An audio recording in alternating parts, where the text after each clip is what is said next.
Jadi sangat merempak malam Qadar yang dalam 10 ya akhirnya belum sedekah, belum baca Al-Quran, belum i'tikaf. Itu dalam kawan 10-nya nak terjadi Lailatul Qadar. Kita nak tanya i'tikaf, kita nak tanya ibadat. Maka ruh i'tikaf katanya pada malam Qadar. Makna Qadar hukum keputusan.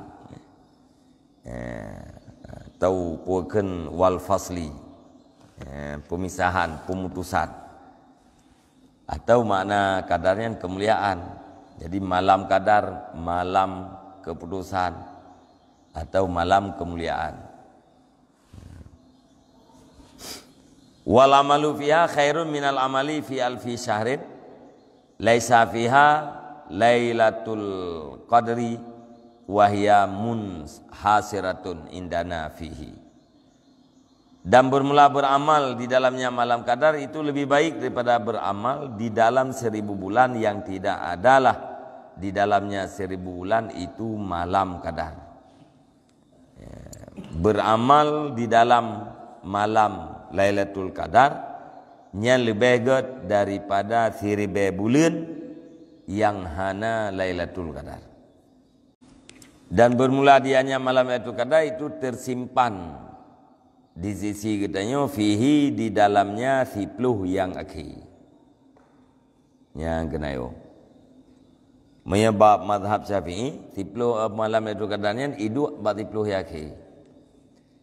Nah pendapat malam Lailatul Qadarnya bah 17 dikurang belah. Nah pendapat perkara dikurang belah, nah pendapat perkara 17, nah pendapat perkara malam nisfu daripada Ramadan. Nah yang perkara sekalian Ramadan. Mulai 1 Ramadan sampai habis. Nah, menyebab pendapat Syafi'i dalam mazhab Syafi'i yaitu 10 yang akhir terjadi Lailatul Qadar. Farjaha autaruha, maka bermula yang paling harapnya malam Lailatul Qadar itu yang ganji-ganjinya 10 yang akhir. Wa arja autarihi inda Syafi'i Lailatul Hadi awis salisi wal isyrina.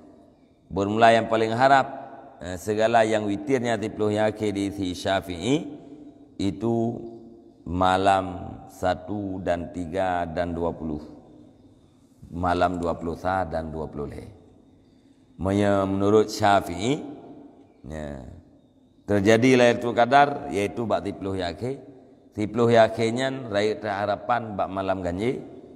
Malam ganji yang paling raya harapan lah nepegah oleh Imam Syafi'i yaitu malam 20 dan 20 leh.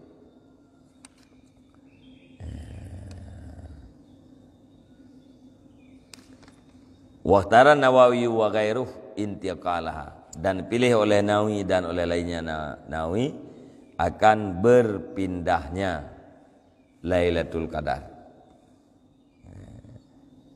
Berpindah min lailatin minal isri ila lailatin ukhra minhu.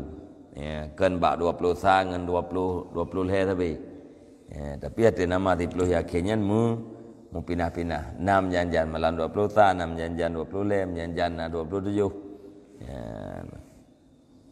Yang menurut Syafi'i menurut Syafi'i yaitu 20 dan 20 lem. Wallahu a'lam bishawab.